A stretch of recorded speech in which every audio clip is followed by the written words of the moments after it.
सभिनी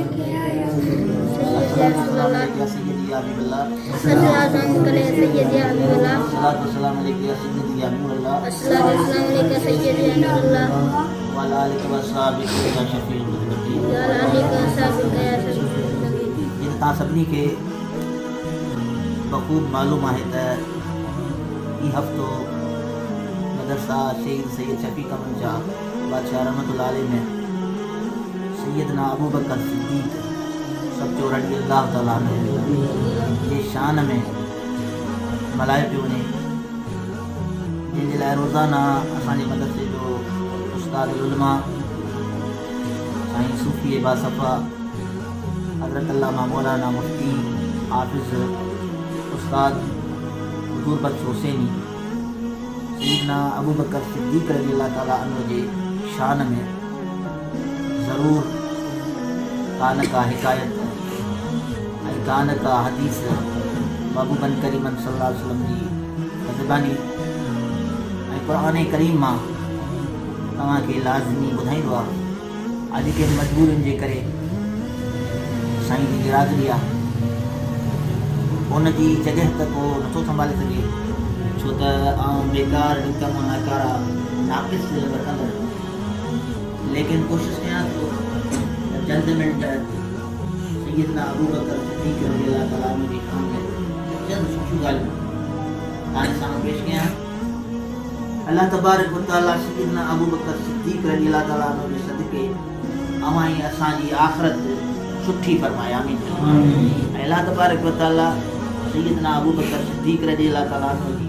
सदाक़त जे सदक़े रब करीम अवां ई असांखे सचो पक्को सचो आशिक रसूल बनाए। सैयदना अबू बकर सिद्दीक़ रज़ी अल्लाह तआला अन्हु जो शान आहे, पाण करीम सल्लल्लाहु अलैहि वसल्लम के राह खां गुज़रिया हुआ त अबू जहल पाण करीम सल्लल्लाहु अलैहि वसल्लम खे निहारे फरमायो, ॿुथा अल्फाज़ फरमाया, तौबा मा ज़ल्ला त तो जहिड़ो ईअं हीअं हीअं वग़ैरह वग़ैरह जेके असां आशिक़ उहे अल्फाज़ ज़बान ते नथा कयूं। पाण करीम सल्लल्लाहु अलैहि वसल्लम फरमायो, अबू जहल तव्हां सचा आहियो। थोरो अॻियां विया त सैयदना अबू बकर सिद्दीक़ रज़ी अल्लाह तआला अन्हु जन बीठा हुआ, पाण करीम सल्लल्लाहु अलैहि वसल्लम खे फरमाइनि त या रसूल अल्लाह फिदाक अबी व अम्मी, मुंहिंजा पीउ मां तव्हां मथां क़ुर्बान, अॼु ताईं तो जहिड़ो काइनात में बच्चो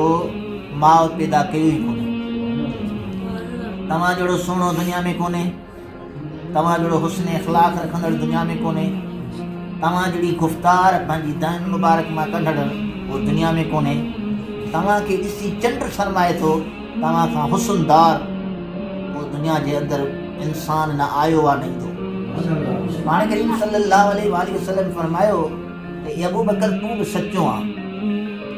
सैयदना उस्मान गनी ज़िन्नुरैन रज़ी अल्लाह तआला अन्हु जन बीठा हुआ, हुज़ूर अकरम नूर मुजस्सिम सल्लल्लाहु अलैहि वसल्लम खे फरमाइनि त या रसूल अल्लाह सल्लल्लाहु अलैहि वसल्लम, अबू जहल तव्हांजी गिला कई, नुक्तचीनी कई, तव्हांखे घटि वधि ॻाल्हाइनि ऐं तव्हां हुनखे चयो त तव्हां सचा आहियो। सैयदना अबू बकर सिद्दीक़ रज़ी अल्लाह तआला अन्हु जन तव्हांजी तारीफ़ कई ऐं अल्हम्दुलिल्लाह तव्हांजी बेहद तारीफ़ कई, तव्हां उनखे बि चयो सचा आहियो। इहा ॻाल्हि त थोरी सम्झ खां ॿाहिरि आहे। पाण करीम सल्लल्लाहु अलैहि वसल्लम फरमायो त उस्मान गनी, अल्लाह तबारक व तआला मूंखे आईनो ठाहियो आहे, चओ सुभाणे अबू जहल जहिड़ो पाण शिकिल जो कारो हो, जहिड़ो पाण शिकिल जो ख़राबु हो, जहिड़ो पाण बेहूदो शिकिल जो हो, उनखे उहा शिकिल नज़र आई पंहिंजी, तॾहिं मां उनखे चयो त अबू जहल तूं सचो ई।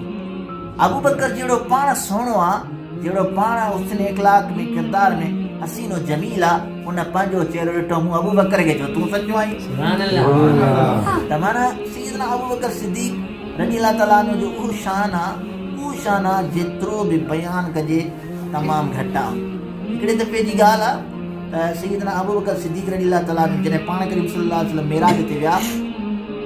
त सभ खां पहिरियां मेराज जी ख़बर जेका दुनिया जे अंदरि ॾिनी हुई उहा सैयदना अबू बकर सिद्दीक़ ॾिनी हुई। त उते अबू जहल लाज़मी आहे त जेके बचपन खां वठी लॻल हूंदा आख़िर ताईं बि छॾींदा। अबू जहल उते कुझु अल्फाज़ ॿुधा ॻाल्हायो आहे त जेकॾहिं माना नालो वठी फरमाइनि त चए थो मां आसमान जो सैर करे आयो आहियां त मस्जिद अक्सा जा ॿुधाए त मीनार घणा, दरियूं घणियूं आई छा तो नालो वगैरह वगैरह तंबा घणा मन चित में छा हो ना दरियूं सैयदना अबू बकर सिद्दीक रज़ी अल्लाह ताला अन्हु जन फरमायो त महबूब मदीने जा साईं खामोश कन ये सब कुछ मां सिद्दीक अकबर सुभान अल्लाह सैयदना अबू बकर सिद्दीक रज़ी अल्लाह ताला अन्हु के निहारे पाण करीम सल्लल्लाहु अलैहि वसल्लम फरमायो अबू बकर तू सच्चो आहीं